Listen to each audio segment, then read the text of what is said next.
guys and girls. Welcome back to another episode. I mean, this is going to be a super fun to talk with this lady here. Again, super excited to have her on. And I just want to introduce her right quick to today's guest, which her name is Ana Paula Castro de Paula Nunes. She's an aerospace engineer from Brazil and has master's degree in space law and policy. So on her journey, Ana has also gained valuable experience in space sector as an intern at the United Nations Office for Outer Space Affairs, and you can find that at UNUSA. Of course, you're going to find that included. So if you want to learn a little bit more about them, go and check it out. Anna was the first South American to join the EuroMoonMars teams during the second campaign of the analog space mission in 2019, where she acted as a chief crew engineer on the Lunar Simulation Organizer by EMM. So there's another International Lunar Exploration Working Group and the International Moonbase Alliance at the renowned high seas habitat that a lot of people heard about before, probably. As an engineer and space law student, Anna's areas of interest are sustainability of space activities, space environmental protection, and long-term space explorations. So today she works as a design engineer at Space Forge ltda, which of course you're going to find these links included for more information. And definitely go and follow and get in contact with Anna. It's going to be on Instagram, LinkedIn. Those links are going to be down there in the show notes as always. So Anna, again, thank you for coming over today. Thank you for the invitation and the detailed introduction. It's a pleasure to be here. Took me a while, but finally here. No worries, no worries. Look, you're here. We're doing this, so this is really cool. And again, thanks for the time. To talk about this fun subject, which again, space. A lot of people, are looking towards that to work, maybe to be as a space engineer, or space and law kind of policies and things like that. Again, as I said, kind of off camera, I would love to talk about that a little bit more. But maybe talk about your journey as an engineer. Like, can you take us back into the time? Like, how did you get started, and how did you maybe uncover your passion? I want to say, or how do you want to one day realize I want to do this? Well, it's not very exciting, to be honest. It's quite normal. I know many people when they're younger, they watch a lot of fiction movies, or they read novels, and or I don't know, they learn a bit about astronomy, and then it really becomes their passion. For me, it was a little bit of everything. Of course, I watched a lot of fiction movies. Of course, Star Trek must be one of my favorites. I'm more Star Trek than Star Wars, to be honest. I did a few online courses on astronomy and astrophysics when I was in high school, just to learn a bit more. And can you just mention? Sorry for interrupting. So if I'm going to be interrupting you multiple times, I apologize. It's okay. I apologize in advance. But can you mention again a few websites that you mentioned, that you can go through those applications and just? Sure. But I'm from Brazil, so the websites that I used was the ones, Brazilian ones.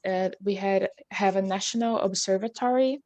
I believe every country must have one like this. And then these courses were actually offered by them for free online, and you could get a certificate at the end. So, of course, my family comes from not a very wealthy background, so everything I could do for free, I did, and this was one of them. And now there must be 1,000 other platforms. Just try to look for free courses. I'm sure you find something that can fit you into what you're looking for. So I did that when I was in high school. And of course, I always liked space because it was such a mystery, but I never thought that I would be an aerospace engineer. I was actually, by the end of high school, I wanted to do something like international law or product design. So I also had interest by law itself. So I was talking to one of my professors because he knew I like drawing, I liked arts, and I like space. And then he told me that my university at my city, Brasilia, would open this new course called Aerospace Engineering. So where I could combine like my fascination for space, you can say, and also like maybe later I could use my drawing. I don't want to say talent because I'm like medium, but like abilities, and that's what I did. So I tried. We call in Brazil like the entrance exam is vestibular, and I got it, and that's what I've been doing ever since. It's good. That is good. So, is there any available like of the sketches? So, when you talk about the drawing, like, what do you use to draw? Like, is it? Like anything. At the time, I was really into medieval arts, so I used to draw this like these warriors, of course, mainly women, or like in very long dresses, or nothing. Amazon. Yeah, nothing very technical, because I didn't have any training in that at the time, but it was mainly fantasy things, which was good for the imagination, of course. And that came handy, the drawing, of course, in the engineering course, because we have a technical design. So it was one of my favorite subjects at the beginning. Got it. So how much of that do you actually, that skill, how much of that do you use right now in your daily job?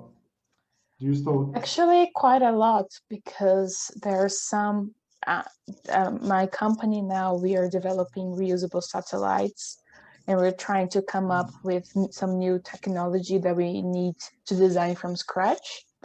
So of course there's product development where we need like to run some ideas with our teammates, and then we need like, because we don't have a product yet, we need to share ideas, and through technical design, that's actually how we do. And yeah, that's quite useful. So it's a startup company. It's still in a startup phase. Like, where's the company? Yeah, Is it physically? it is a startup here in the UK. They are 1 year old, I believe. They're not that old, and but is developing quite well. Like we're getting a lot of interest. We are gaining more clients, and in the next few years, I believe it's going to be a big company. Interesting. So how many people do they actually work there right now? Is it? Well, it started with 4. Now we are 12. Okay. And for the next, I don't know, 10 years, maybe we'll be like a 50 employees company, something around there. So how does it, so you're talking about reusable satellites. So Yes. what those satellites like main purpose would be, like for what type of data research analysis, like what are they going to be used for? We are going to manufacture some materials in space. I cannot say which ones, because that's our secret. Yeah, that's a secret. But it will be for manufacturing. So we send the satellite, and it will be like a mini factory, sorry, and then we'll develop. So we're talking about 3D printing. Maybe. It could be as well, but, and then it's going to be in orbit for a few days or weeks, and then we bring it back, we retrieve it, we refurbish, and then we can launch again. So that will reduce emissions in like tons, hundreds of tons, which is very good for the environment. And as being a master in space law, that actually makes me pleased. And the difference between our satellite and other satellites is that they basically remain in space after their function has been achieved. And like either they push it to a dead orbit, or like a cemetery, so it doesn't cause other collisions, or it simply stays there forever. And that's a huge problem for space grids, because it's ever growing, and we still don't have enough technology to diminish these numbers. So that's a big concern for everyone. So again, so what will be kind of the main purpose for the future satellites? So let's say when you kind of get into the pace of, okay, we can reuse those So, and of course, I do understand it's probably based on the client and what the client wants to do with the satellites. Yeah. So, but can you give us some insights, like what those satellites mainly they're going to be used for? Like what type of industries we're talking about? Well, it can have thousands of applications. Basically, having access to a space manufacturing per se, it makes you develop materials better. So there is a space for everyone. You can use it for pharmaceuticals, you can use it for conductors, you can use it for food industry, anything you like. So like basically anything we can build on Earth, you can build it on space. Some of them you can build better in space. So yeah, that's it. Got it. Okay. So and where does this company planning? Are they going to be launching the satellites with the UK based company? Doesn't even UK has the capabilities to launch satellites? Yeah, they are developing a launch facility, I believe. Oh, in-house. Yeah, no, I mean the UK. Okay. Oh, UK. Okay. Yeah, they have kind of a spaceport, I think, near Scotland. I'm not sure how is it developing and when it'll be available for launch, but we probably are going to launch from the US or Australia, if I'm correct. But that could change, like if you understand that it might be better or even like cheaper to launch from any other place. Of course, we will be happy to consider it. But by now, I believe we're being launching from Australia. But we won't be developing the rockets, if that's what you're meaning. No. We are going to purchase like the service. It's going to be a private company, or it's going to be one of the space agencies? Yeah, it is private companies. So Rocket Lab, something like that. Yeah, maybe. I don't know. Maybe. It's all with those maybes, like it's very secretive, right?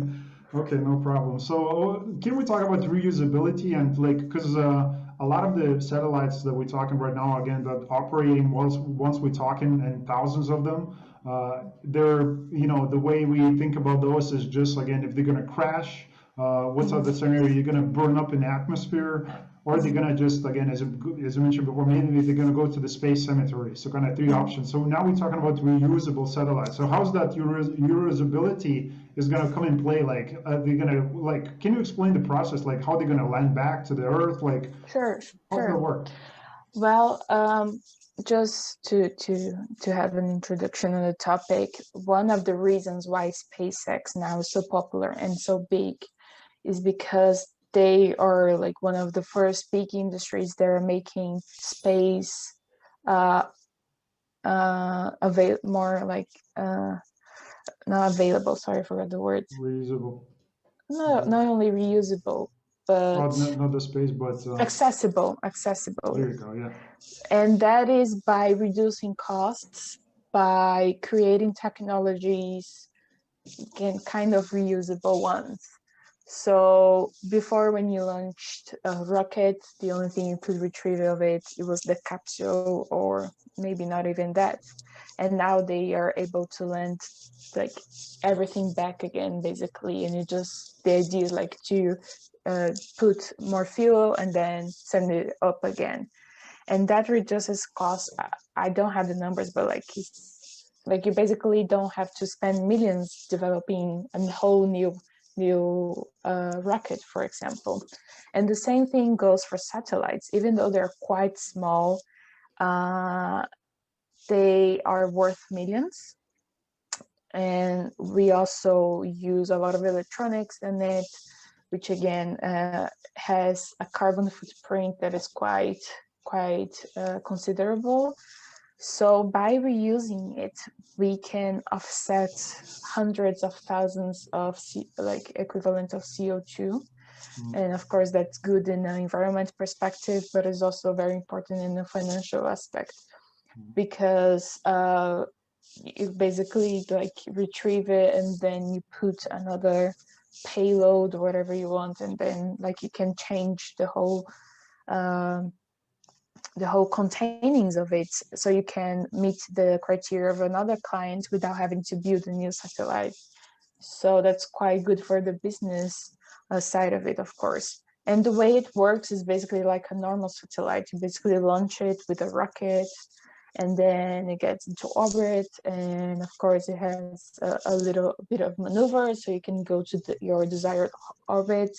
And then once you want to bring it back to Earth, you do a few transfer maneuvers to bring into a lower orbit. And then if the weather conditions are good, if everything is clear, then it can re-enter atmosphere. And there are many ways you can retrieve it. That's like where creativity comes at play. One of the things that SpaceX does, like they have a platform. Of course, they have guided systems that guide your platform into the landing platform. Or if it doesn't have any propulsion systems, what they do is like they just track it and try to find it where it's going to land, usually at the sea. And then what they did lately to retrieve parts of it was with a boat with a big net. So basically you're just like eyeballing it and then you catch it. And our company, we are developing a capture system, which again cannot tell much about, but it's something similar to that, you know. We are tracking the satellite, and then once it's close and reaches terminal velocity, then like depending if it's on land, on water, then we have different systems to capture it. And then we bring it to our office, to our lab, and then we assess what needs to be refurbished, and then we send it back again. And does it actually have any propulsion system in it? I mean, can you course correct the landing, or can you course correct when it's... It has a little ion thruster, if I'm not wrong. And it's, of course, it's not like a big thruster like the ones at rockets that bring you to outer space, but it's just enough to correct orbit, enough to avoid collisions. It's like the more normal thing. And what is the goal of the company? Again, what are the people at the company and Joshua or Andrew themselves? What are they planning to do? Are they planning to have hundreds of those satellites and have constellations? What is the end goal for you? The end goal is to have not a constellation per se, but a few of these satellites, like less than 100 for sure, launched in a year, so we can produce, manufacture elements for different industries. And we don't want to be a huge one like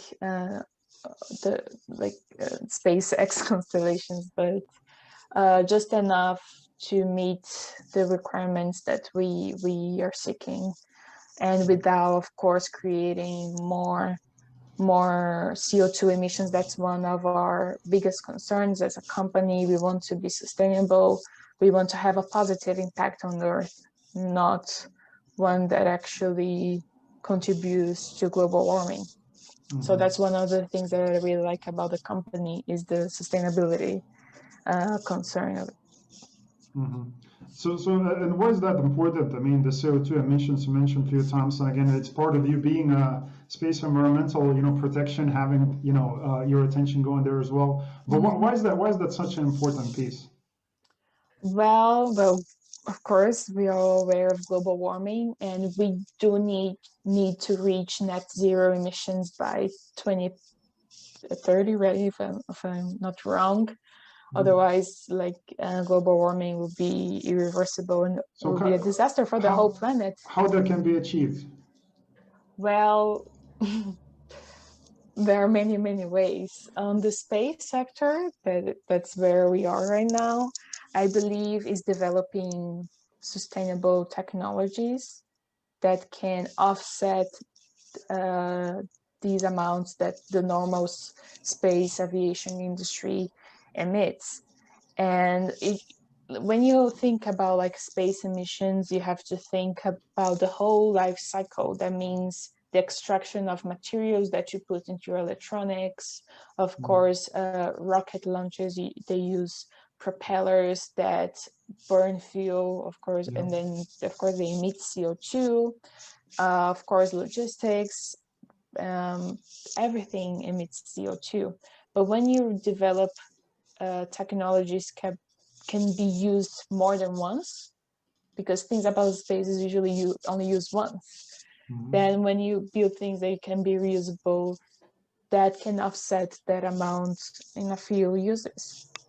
So that's very important. And we can't stop space exploration and investment in this area, because it brings benefits, but we need to be mindful of these things as well. Yeah. So, but it's just so much. I mean, because we're talking, like, first of all, how big is the satellite that you're making? Our satellite now, we are seeking, I think, something like a 12-unit one. Okay. So not too big, not too small. So 1.5 meter, something like that. Sorry? So 1.5 meter, like how big? I think like around 2 meters. 2 meters, yeah. Okay. Yeah. Okay. So, and so we're not talking about huge amounts of CO2, right? So, I mean, the problem is how we're going to get the satellite. So, as I mentioned, there's a rocket fuel, and now we're trying to go, and again, we have the pioneers, as I mentioned, Elon Musk, who goes, who talks about CO2 as well a lot. Again, and, global warming, it's a huge problem. And going the electric route. So, you as an engineer, do you see a possibility of going fully electric, let's say, on rockets in the future, or creating, as some people are saying, creating a space elevator, or like what type of scenario could unfold for us to decrease the amount of CO2 emissions to zero? Well, that's for future engineers to think about as well. Like, we need more people thinking about that, to be honest. You are the future engineer, so not yeah, I'm a current one, but also future one. I need to be inspired by this problem. So the thing about like electric mobility per se, of course, is a great idea, but the batteries are not very sustainable. They don't last that long. They also have a huge carbon footprint, and like they're not recyclable, most of them. So it's not, it is a good option for now, but not long term. For space, we need to develop new ways, of course, to bring things to space that don't produce a lot of CO2, meaning better fuels. Of course, there are options that are still very theoretical, like nuclear propulsion, solar propulsion. There are many ways you can achieve that. A space elevator also sounds cool, but imagine the amount of materials that you need to build it. It's actually physically possible. Some experts say it's not that crazy an idea. Yeah. But what people are trying to develop is a gateway to space that will probably around the moon. So it's like a place where you launch your systems, your spacecraft, and then from that it can launch itself to other places. So you don't need so much fuel to go where you're going if you have a place to stop by real quickly. Yeah. Okay. Yeah. So yeah, I think. Sorry. The thing is just find fuels that can be used and doesn't have a huge environmental impact on Earth. Yeah, so the one piece that I heard before, it's nuclear propulsion systems, which I'm pretty sure there's a lot of information on that, and I think are they still working on that at the moment, or it's been kind of halfway through the research and it's being done? How close are we to having this propulsion system available? That's a very good question, and I don't know the answer for it. What I know is that on a space law view of nuclear things is that if you are able to develop nuclear technologies, that can become huge concern because it can be used for the good and for the bad. Yeah. So if Just you the have, word, just the word nuclear sounds very concerning, right? it sounds, but actually there are many great applications for it that are peaceful. So one of the things in space law is that we try to make sure that space is for, like, space exploration is free for all, and it should be done by peaceful means and for peaceful purposes. So of course you could use nuclear propulsion to go to space, but like, because the space is also falls into the national security area. So I don't know, a country could easily put something on their satellite and then claim it's for space exploration, but actually has other purposes. In terms of academia research on nuclear propulsion, I'm not sure what's been done, to be honest, but I believe they're still trying to find ways to implement that into space exploration in the near future, because we need it. We need technologies like that very soon. Yeah. So who actually makes these checks or these, to make sure that all the check marks are being in place when it comes to launching, let's say, satellites or any type of object? And most of the time, I'm guessing it's the satellite. But who actually does all the research and the kind of due diligence process on the company or on the satellite, and just to make sure that it's not going to be military type of satellite that's going to be used against somebody, or who does all the groundwork? Is it somebody from the governments or somebody else?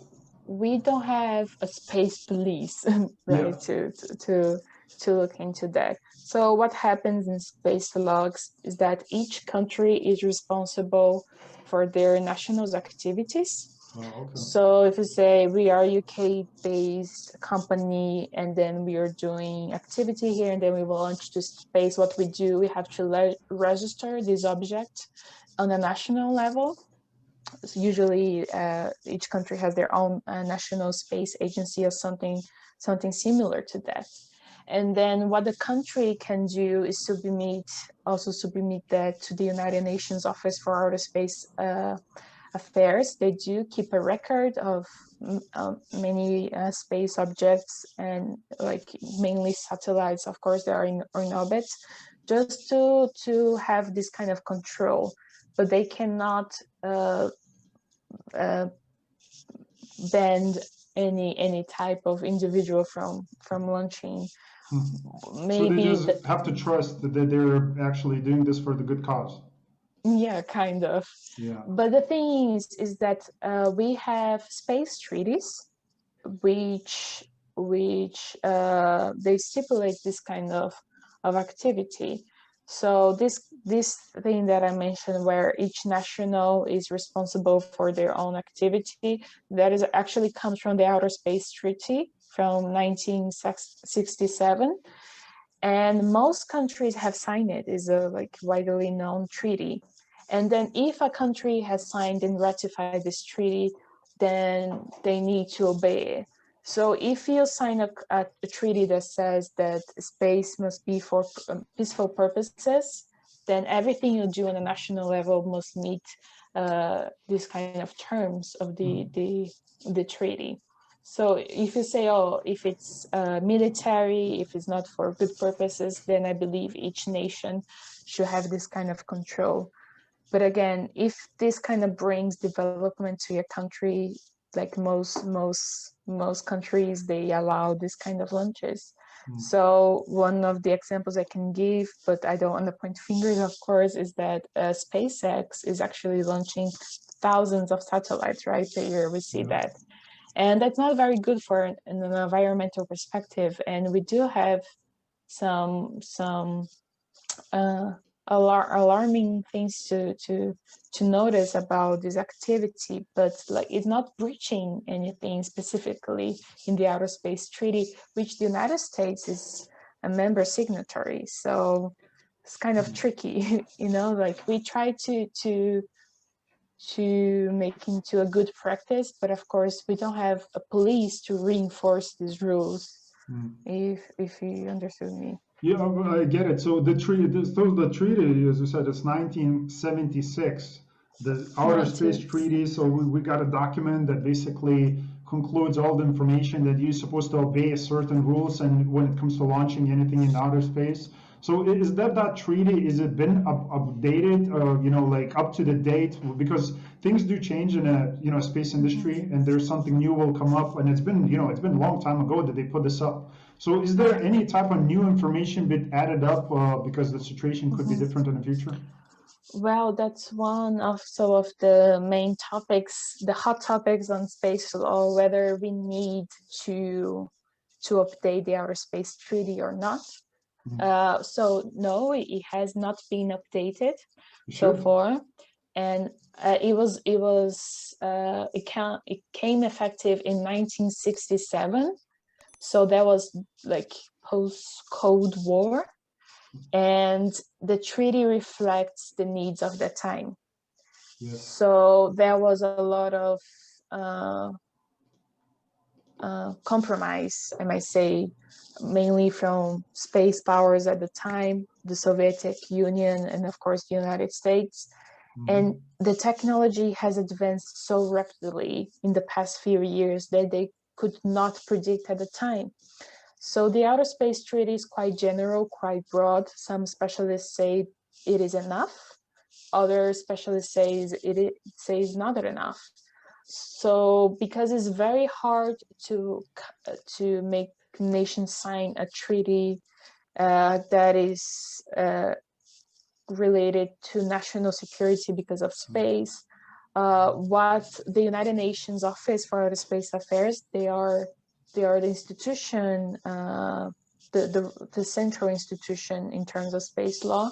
What they come up with recommendations or guidelines which are not legally binding, but any country that wants to address these urgent issues, they can stick to these guidelines, and then they can help maintain like law and order, if you want to say, in space. One of these guidelines, for example, is for space debris mitigation. We don't have any strict rules about it, but we do have guidelines that countries can just follow. And one of the recommendations, for example, is leaving a little bit of fuel left on your satellite so you can push it into a lower orbit, making room for other satellites to come. So a new treaty will be very, very hard to combine and to make like most countries sign it, because most countries want to seek their own in their own ways, if you know what I mean. Yeah, it's like you don't understand. Like this is not supposed the way it's supposed to be done. Like we know our things, and it's very strange. So for me, like the alert, kind of the signal will be those people who are saying no, the treaty that's been written in 1967, that's been publicly, it works great. So we just continue to follow that. Like I will check those companies. I will be like, okay, I want to see what you guys are putting up there. Because that's yeah. But as I said, the Outer Space Treaty is a great treaty. It covers many areas, and if you follow its main idea, which is to keep space accessible for everyone. Like no one can own anything in space, and like everybody owns it, and no one owns it at the same time, just to keep it accessible. So I believe if companies just bear that in mind, then we wouldn't have problems. But of course, when it comes to business, it's other things. People say that the first person to mine an asteroid will be a trillionaire, which is something that our mind cannot even conceive. But how we can? Look, I just want to ask you a question, because now we're saying the treaty says that space doesn't belong to anybody.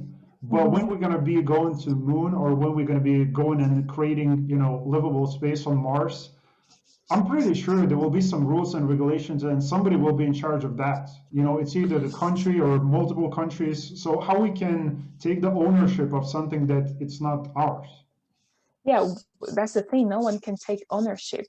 So when we go to the moon or Mars, no one will own it. the thing is, like, if you go, for example, like a country goes and then creates a lunar base, for example, it doesn't mean they own the moon. It just means that base is under their national regulations.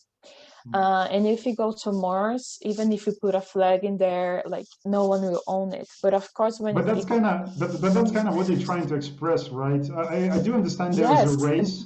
Like with you remember with Russia, there was a race who's going to be the first on the moon, and sticking sure. that flag on the moon, it's kind of showing like this is ours now. Well, that's what they say, that because of the Outer Space Treaty, that no one can claim ownership. And they said that, yeah, they put it just as a sign, oh, we came here first, but then putting a flag is not a sign of claiming ownership. It So kind of is. there is room for interpretation, of Yeah. course. But of course, like, they could do that. And like, how can we reinforce that? Like, there's no space police, as I said. But when it comes to these new scenarios, for example, living on another planet, I believe there will come new regulations as well, either like a Mars treaty or a Mars agreement or something of that sort, because still we have no idea of the kind of scenarios that we're going to find there. For example, what if or when the first human born in space, like, what it will be a Martian, will be a Earthling. We have no idea of this kind of things, the same way that in 1967 they had no idea we'll be doing this kind of technologies that we're doing now, or access to space. So Well, they were kind of preparing for that because that's right before the Apollo landing. So I guess they knew it will kind of pick up the speed. It got abandoned at some point. After the last Apollo 13. And everybody kind of forgot about the moon and traveling into space. But they probably planned it, and probably that's why they put up this, as I mentioned, space treaty to put together, because they kind of knew, everybody will start to go to space, and we need some rules and regulations for people to exactly, obey. yeah, that's exactly why they created the Outer Space Treaty. Of course, it was an instrument to stop the Cold War, because everyone was afraid of, like, what meant to have a man-made object in space. So that helped kind of ease that fear. And of course, like, hey, okay, we're in space now. It cannot be just like the Wild West where everyone just goes and does whatever they want. And the Outer Space Treaty, of course, came handy in that matter. And one of the main provisions, it says that no one can place weapons of mass destruction in orbit of Earth. And that's what they were afraid of at the time. That's why I say it reflects the needs of that time. But of course, they knew we were going to do a lot of more of exploration, but I don't think they knew exactly how. And that's what we're facing today. We know we're going to Mars. We know people are going to be there, but we don't know how or how things are going to happen there exactly. So we cannot do today a treaty that will cover all the needs that we need there. So talking about Mars, because I love the fact that you said, so the person, if it's going to be, a Martian, or is it going to be Earthen? Like, how are you going to call that? And I think there is a movie, and I'm actually trying to find the movie, but yeah, it's something to do with a Martian. I know that's not the name of the movie, but of this kid who is the first kind of kid who born on the Mars, and then he comes back to the planet Earth. Like I seen, we can't remember the name of it, but people can find it pretty easy. So what do you think the rules and regulations are going to be created, and the law? So what type of law we should expect on the Mars? So just your personal thoughts. So do you think it's going to be similar, just like on the planet, or it has to be something completely different? Like which way we're going to go? Well, one of my main concerns is how the exploration of this new planet is going to play, because of course I'm from the space law crowd. What we are seeing is the same exploration that we did here on Earth, in kind of like colonization. and extraction of resources, and we now know the consequences of that. So this is one of my concerns, and if I was the one responsible for formulating, for example, Mars Treaty, that would be like the first one topic there is to, of course you can extract, of course you can do research or do it for, I don't know, generate food and whatever you need to sustain life. But the sole fact that humans will set a foot on Mars, it already changed its own environment. So it's already altering, say, like if you have a national park preservation with like hundreds of species, and if, of course in Mars we're going to find things we do not find on Earth, but with the human presence on there, we alter everything. So the first ones to go will be quite privileged because they'll get a glimpse of what it is in its true nature, and then the others after them maybe will not be so fortunate. So how could we make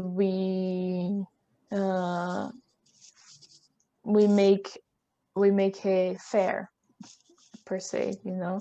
How could we make space exploration fair and that it doesn't benefit others and using or exploiting others' rights? So that's one of my main concerns. The second thing is again related, which is plans to terraform Mars. That means to make Mars like an Earth. Yeah. And for me, that's terrible because Mars. So you're talking about the blowing up the nuclear weapons in the north. Sure. And yeah. Yeah, imagine you have like this beautiful beach you want to explore because it's exotic, like no one has been there, and then someone says, oh no, but just make it like every other beach that we have another place, and they just try it, and then like you go there and there's nothing for you to see. So it's really unfair on my point of view, these kind of ideals and plans, and for me they should be abolished. So if on a realistic view, I think we're going to see kind of regulations on that matter, but I have no idea, just like sci-fi movie quotes that I can think of, because it's so unimaginable. Well, it is though. I think the idea, at first I think I heard that idea from probably Elon Musk somewhere, of just just sending nuclear bombs and kind of having those so we can create the environment that would be suitable for the humans to live. And I think that's the end result that he wants to achieve, and probably he doesn't think about the price that you're talking about, kind of humans seeing kind of the original piece, like what the Mars is, Yes. instead of going and okay, this is just a planet, Earth 2.0, it's just a different location, which is one thing. But the second thing that I want to ask you about kind of the space law and just us living as people. So do you think that Mars can become this 2.0 planet home for us? Because if we cannot claim ownership on Mars, do you think it's going to feel like home? Because I just want to get to this idea onto you, because when you live in an apartment, when you rent it and when you own it, there is a different feeling. You're home when you own it, right? So do you think it will be the same with Mars, where we're going to come in there and it's going to be something like a rentable place that we're living and we don't feel like we're home? Wow, that's a very good question. If you feel like home, well, I don't think you will feel like home for the first 100 years or even more, because it's such a different scenario, view, site than what we're used to. And humans will have to adapt in many ways, like psychologically, physically. So I don't think we'll be comfortable for the first hundreds of years, of course, but eventually we as a species, we are kind of explorers, right? We migrated throughout Earth, and I'm sure that eventually we'll settle down and that will feel like home. But in terms of like, is this ours? The first ones, I believe they will feel like they're renting the place. But then hopefully the next generations on Mars, they will cherish it, and they will know the price of preserving it, and maybe they'll treat it like their home and will treat it with respect, and they'll make space for other people to feel at home as well, because that's not what happens on Earth, right? For everyone. So that's my take on it. Yeah, it's very interesting, you know, because I think, you know, a lot of us people are born on this planet, and I guess, you know, at least for now, you know, again, looking at these, you know, scenarios of having, you know, hundreds of thousands of different exoplanets, and probably a lot of those could be livable, you know, planets for us to live, but they're just so far, you know, millions of light years away. So for now, at least this, you know, blue marble is kind of the best option that we have. But you know, and it's very interesting that you're saying, you know, that they will respect the Mars, even though it could be not habitable place to live.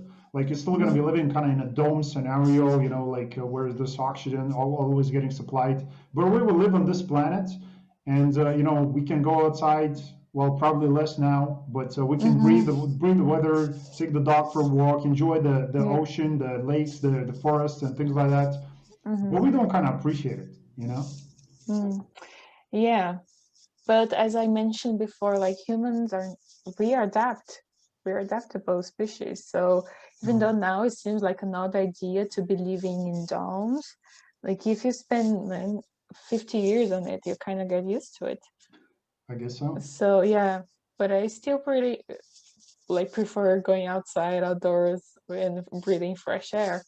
But no, you gotta pay the price if you want to explore new worlds, and I'm sure we'll be glad we did it.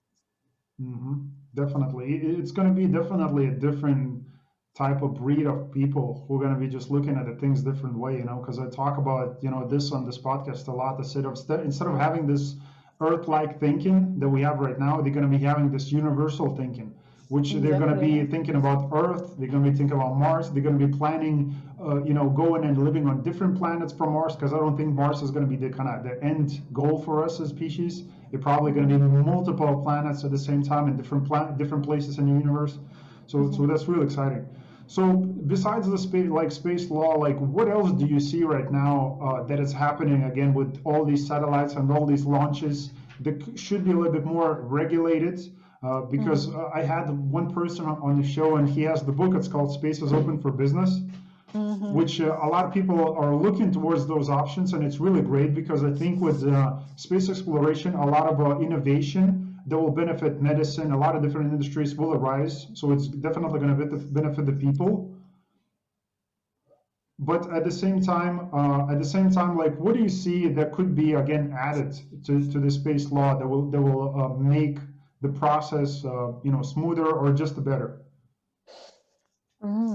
Good question. Well, one trend that we're seeing now is like mega constellations of satellites. And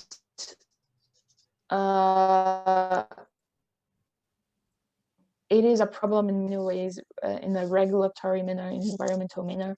So I think we need a little more regulation on that.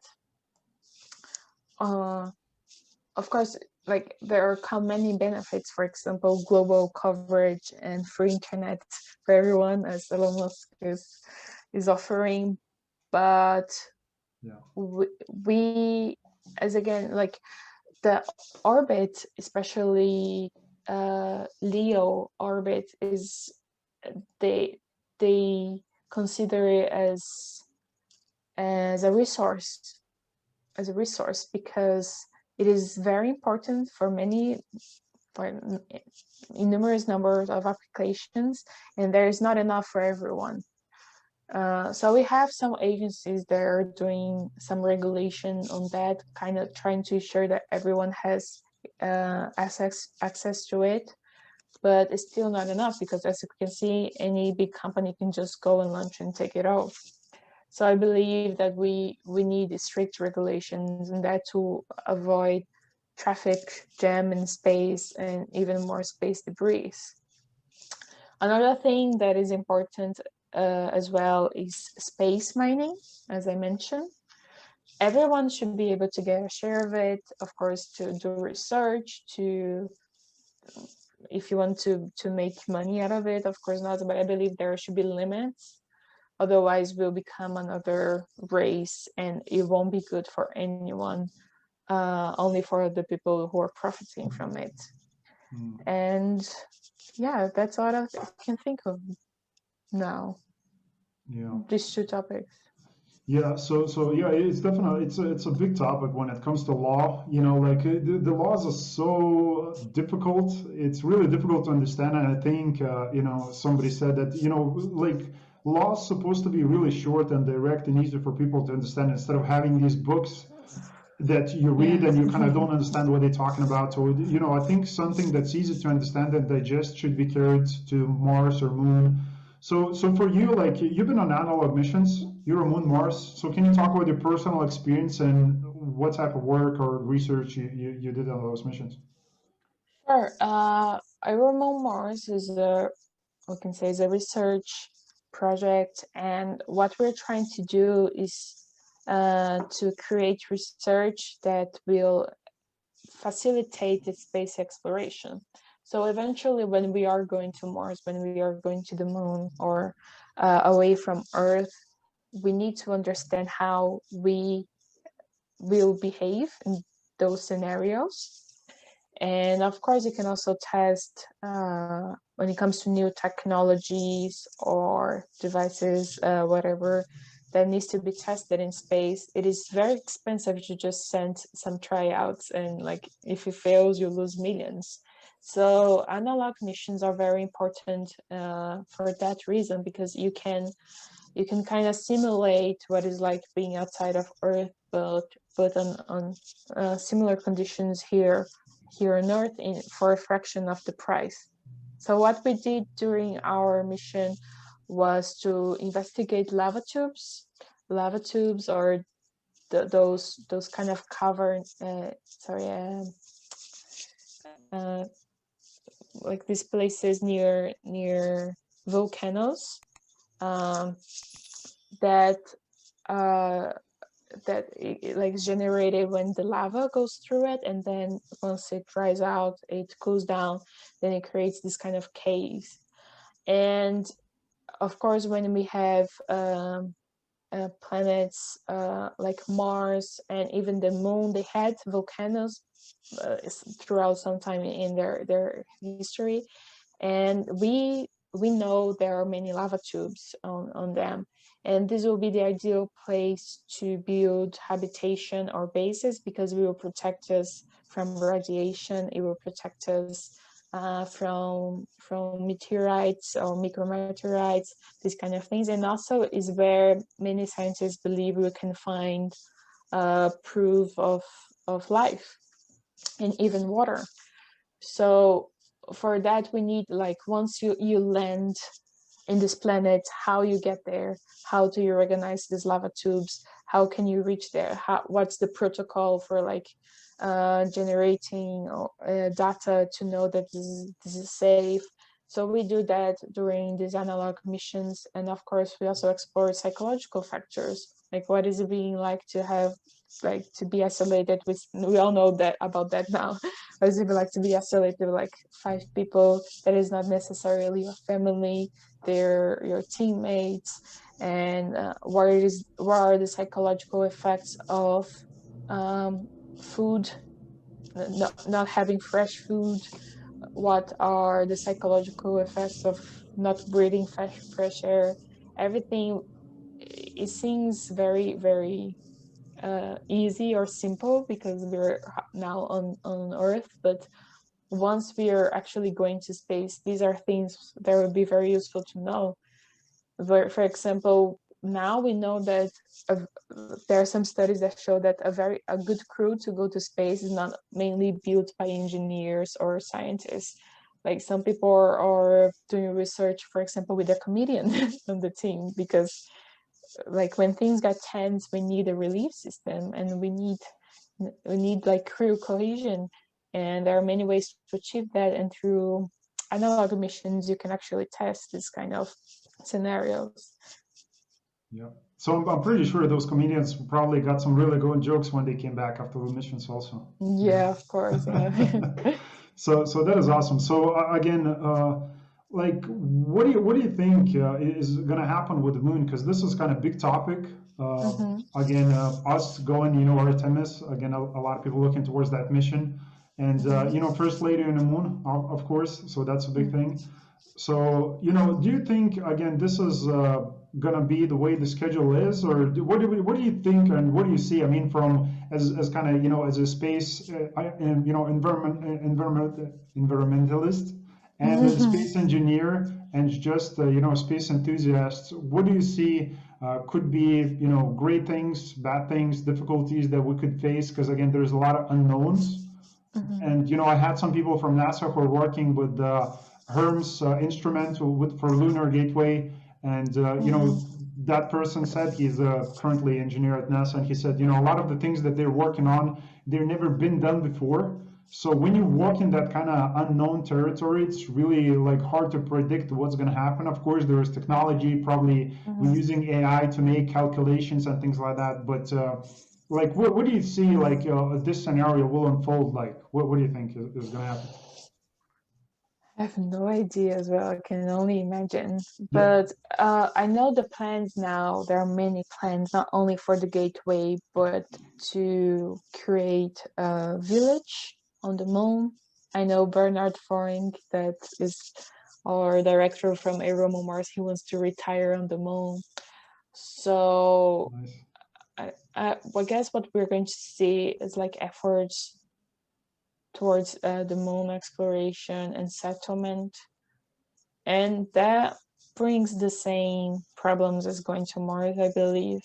But there is no way of knowing or predicting or preparing for them.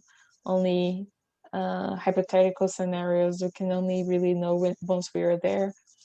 One of the not problems, but things to consider, of course, is water and food. Um, yeah. Because this is a big topic. I mean, because I said, look, like there's been multiple scenarios where we have astronauts on ISS right now flying over our heads, at the same time, Hmm. and there's been multiple scenarios where they're waiting for cargo for delivery for the supplies. It could be food or something, and Hmm. the space launches, as we know, it doesn't happen 100% of the time. So what Sure. happens in a scenario when they say there's a launch of the supply, let's say for the gateway or just directly to the moon, Hmm. like if that launch is not successful? I'm pretty sure there will be probably multiple companies just like SpaceX or somebody else, Blue Origin or anything, as if we talked about. So could give that option. Okay, we're gonna take it on and we're gonna make another flight, Sure, sure. but there's unknown. I believe many companies will have a plan B and other Yeah. options. And the thing now about the new space era, as I said, is because the space is more accessible. So before, like we only could launch people into the Soyuz spacecraft, but now we have many other options. So in the case of a launch failure, we'll have, I don't know, at least like 100 other companies that could be on standby preparing to deliver that. Of course, we will then be facing scenarios, for example, people are stranded on the moon. We need to rescue them. Like, how is Yeah. that going to happen? Just like the movies. Yeah. And yeah, and we can prepare for the scenarios and, of course, create protocols. That's one of the very important things about analog missions. You create protocols for this kind of scenarios. But I guess we have to wait and see. Yeah, exactly. So, like, I have so many different questions when we start talking about the moon and on or Mars, occupying. Like, when it comes to living life in there, it's just like it's super complicated, and there's so many different things that we still don't know, and probably don't even know what type of questions to ask. Well, at least I know that I don't Exactly. know. Yeah, Yeah. exactly. So there's a lot. But when it comes to space engineering, so let's say the thing that you're working on right now, like, Mhm. is there any things maybe again in your particular job which you're working on, or maybe something else in a different industry related to space engineering that you're like, man, like I'm really excited about that. Mm, well, I'm really excited about like deep space exploration, really just like reaching the limits of what we know and then challenging ourselves, challenging our minds. What I really want to see that really drives me is, like I mentioned many times before, is making space technology sustainable. And just that way, not only because it will be like good for Earth, but that will enable us to go further and further away. And I'm so excited what we're going to find out. And I guess that's it. Like just knowing things that our mind can even conceive. That's what drives me, like the unknown. Yeah. What about you? Same.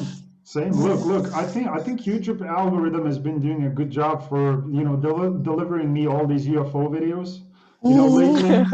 So Yeah. what do you think about that scenario? Because there is a lot of great conversations or the videos or documentaries that are really convincing on people having these experiences, either being abducted or seeing something. So like, Yeah. what is your personal thoughts on that? I mean, and I'm pretty sure you probably people seen some crazy stuff in Brazil before. Yeah, we have some cities that been blessed, as they say, with many UFO Yeah. sites and everything. So you want to know what I think of aliens? Yes. Well, I don't think it's impossible that maybe they came and stopped by Earth and did like a bit of research, but it's mostly unlikely. And that they came in that way that we see on documentaries or like big conspiracy theories. Of course, like I am absolutely sure we're not alone in the universe, and like I'm absolutely sure there are technologies that our mind can even conceive. That way, I don't think that they will come and like show themselves like they do in documentaries, even though it's not that explicit, but it still was enough for someone to record it, for example. That's why I'm a big fan of Star Trek, because when they have, for example, pre-warp civilizations or civilizations that haven't developed the technology to warp in space, they cannot show themselves, they cannot make contact with them, because it will be too much for them to bear. And I believe that if aliens were come to visit Earth, it would be something like that scenario. They will not make themselves known, but I do believe I mean, why not just come and see what's going on here on Earth? Maybe they'll be disappointed, but I'm sure that will be possible. Yeah. Well, we're not that bad, right? I mean, Yeah, could be yeah. worse. We have great things going, but maybe from their perspective, from their evolved perspective, Yeah, there's nothing much to see here. yeah, from our perspective, we're doing great, except the COVID situation. I mean, we're creating music, great movies, we're writing, books, novels, stories, we're making stuff, and it's great. Humans are great, but we've done some bad damage, I think, to each other and to the planet, Well, unfortunately. to the intelligent human being, they will be like these monkeys. They just doing some crazy stuff, and like they don't know what happened. Maybe they're less evolved than us. I'm like, of course, That's the case. microbiologists, they know their life forms, they're actually not that evolved, and maybe they don't have conscious. So yeah.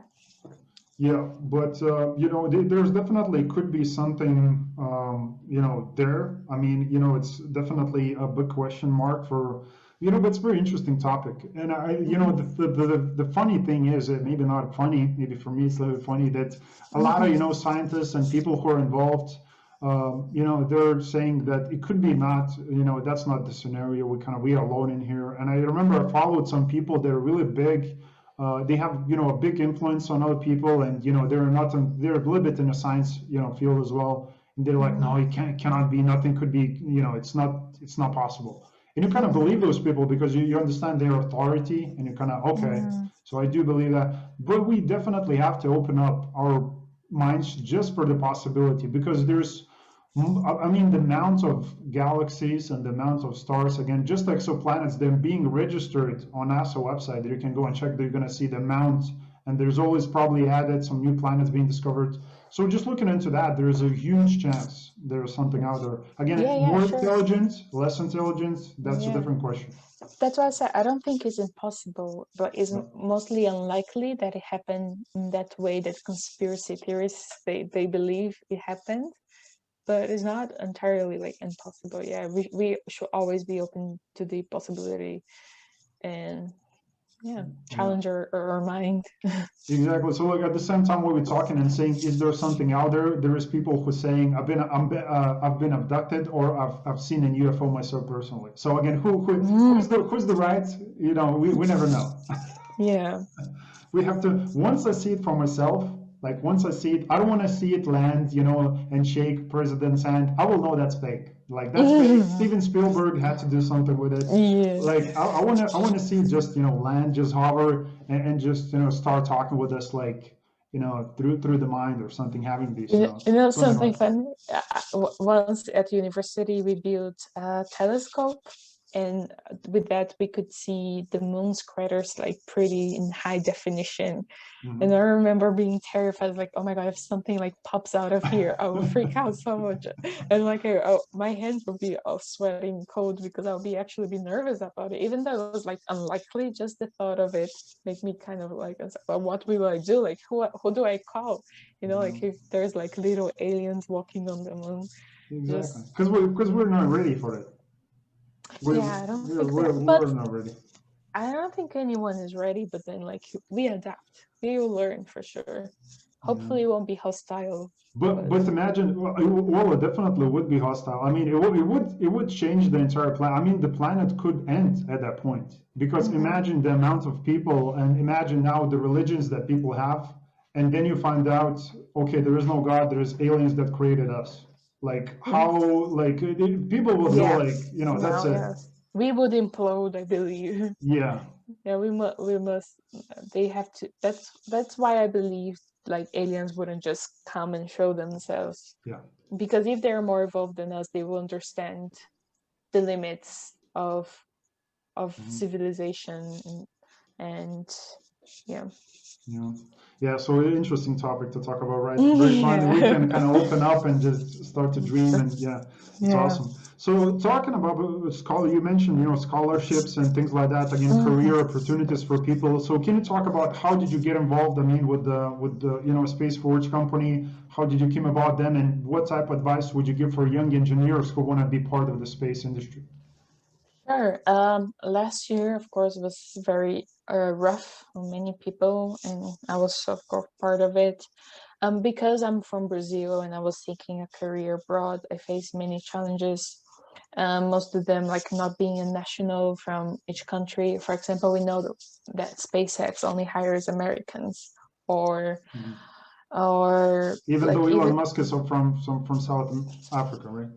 Yeah, whatever. And or also the industry, the traditional industry, like big companies, they'll ask for like 100 years of experience, and like, oh, you must be like fresh out of college with you don't want to work with experience. vampires now. So it will like either I'll find a good opportunity, but I wouldn't meet some of these criteria. And I didn't want to work on the traditional industry now with the big companies, because now with the new space, I'm not sure they're going to survive for longer. And with new space, like there are many smaller companies, they're becoming big actors in the space sector. And I knew I wanted to also to work in a place that cares about this environmental aspect of space exploration. So it took me a long time, like digging in the internet, applying for 100 jobs until I found Space Forge. And I sent them my CV. We had a couple of interviews. Of course, like the whole approach and really fascinated me. And I was fortunate enough that they hired me being a foreigner and not having a much of industry experience. And I believe that is a trend with startups and smaller companies. So if you're someone that that is in the same same position as I am, I would suggest go for the smaller companies, and don't be afraid of it, because the space sector is only growing, is ever growing. There are many investors looking for the small companies, even though they can start as a startup. Someone can buy it later, and then it become like a huge company as well, like SpaceX They can kind do of did. merging, yeah. Yeah, so don't be afraid, get out of your comfort zone, like know your strengths, of course, and don't be afraid if you think you don't know enough, because it's not, they don't hire you only for your technical capabilities, but also for your ability to self-organize, your creativity.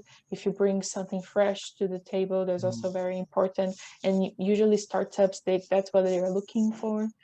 And that will be my advice mainly. Of course, pursue a university degree, that's very important as well, and try to develop some of the skills. There are many online courses that could help you with that. And never stop learning. Never stop learning. That's the best advice, probably never stop learning. And I guess the creativity is probably a big piece. So, you know, having creative people, imagine if somebody would hire, if it's a startup company and you hire the person, you know, just let's say, just like Bill Gates or Jeff Bezos or, you know, Elon Musk, and you don't know these people, but they're kind of in the beginning stage of becoming Jeff Bezos or Steve Jobs or something like that. So that's pretty. And these people kind of show similar behavior at the beginning. For example, they might feel like they don't adapt to rules, or they don't follow rules, or that they do things their own way. That's not necessarily bad, as long as you reach your end goal, and of course you're respectful towards others, and you bring great ideas. I guess that's more important than following like the company's guidelines, work a 9-to-5 job. My company is very, very open about that as well. Like, if you want to work like at night, feel free to it. You don't have to be here 9 to 5 unless we have meetings. You can do your own time. Just make sure you deliver what we're expecting, and they're very flexible, and I think that's great. That's interesting. Okay, so this is good because yeah, we need more of these startup companies, and I see that, you know, a lot of these companies are being forwarded right now because capital is always available. So I think if somebody has a really great idea, or just an idea, because that's how it starts most of the time. I'm pretty sure, you know, one of the co-founders has a great story to tell about how they found their company.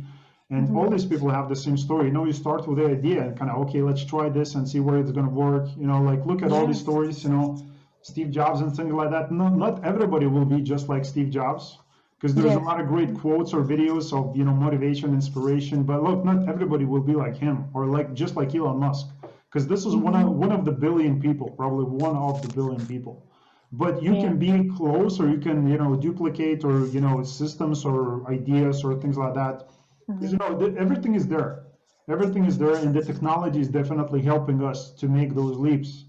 So, I mean, do you personally, like, as a company, do you use a lot of technology like machine learning or, you know, artificial intelligence based technology to kind of implement some strategies, or when it comes to design or systems? Yeah, for sure. Like, we are developing algorithms for our like the application that we want. Of course, I cannot talk much about it, but yeah, it is a big part of the company. And now that we, because of COVID, we don't really have an office space, and everything is done by computer, even like servers or like cloud based. So for sure, we are shifting from like the old ways to an artificial intelligence, and yeah, it will only help us, because it's a very powerful tool. And if you're not sure about the career to follow, I'll say software. Even for space sector, we need a lot of software engineers to kind of tackle these problems for us. So I heard that from people who work at NASA. So that's really true. Like, you know, the computer science, is going to be a big part, especially with coding and machine learning. So Yeah. definitely a big part. So that is awesome. That is awesome. Definitely cool. I mean, I love the things that you're working on. And again, congratulations of getting that position again with Space Forge. I'm pretty sure it's only a personal journey. It's only starting for you. So I don't know, like the questions I would love to ask, like the last question, like what do you think is going to be your personal footprint on this planet, or what would you like to add from your point to the people around you? Like what type of legacy would like to leave? When people ask me about my goals or career goals, I don't have any like big dreams or like a certain level that I want to reach in terms of money, financial wealth, these kind of things. But I really want that I wish that my work here will contribute to a larger scale and to bringing good things back to Earth and really improving our lives here. And it doesn't matter how or like the impact of it, but if I know that at least a little bit, I don't know, maybe a regulation that I helped develop, or this technology, or even we are the first company like with this reusable satellite approach, and it just like leads the path to more and more, I think I'll be very happy already, and that's what I want so far. Yeah. Awesome. So I'm sure, I mean, because I'm pretty sure you went off on a quite a journey. It's been a journey so far for you. I mean, life is definitely not easy. We face the challenges and things like that. But, we have, like, I see the strong will, determination in you. So I'm pretty sure you're going to continue to move forward and to, make great things happen and just continue to leave that impact for, for the company that you're working with, and just, in general for the space industry. And, you're going to touch a lot of people around you in a great way. So again, congrats. Yeah, thank you. Keep going. Thank keep you. going. Beautiful. So again, guys and girls, go and check it out, Space Forge. And like, who you guys are looking for, like, as a clientele? Like, who could be your best client for now? Anyone, actually, from, as I said, pharmaceuticals, conductors, anyone that, or even like internet providers that want better optic fibers, something like that. We have many applications, and if you think you have a business proposition, of course you can reach out to our founders, and they'll be happy to consider it. And yeah. Got it. Or you can reach out to Paula on Instagram and LinkedIn, and Paula is going to deliver that great message to them. She's going to get a raise, and everybody's going to be happy. Yeah. Who knows? Yeah. Yeah, exactly. Awesome. So again, thank you again. Thanks for coming over today. And guys and girls, as you always know, like, if you share this episode with your friend, it's always helpful, because just continuing to spread the message and the awareness, what is happening in the space industry, and seeing, people just like, Anna, just getting involved with people, and the companies who are, working in the space industry, and just saying that, it's available for people also. Everybody can do this. It's a real inspiration. So make sure to inspire your friend as well by sending this interview to them. And again, just a big thank you for coming over today, for sharing your message. And guys and girls, hey, anytime. So guys and girls, again, thanks for watching, and I'll see you next time. And don't forget to keep exploring.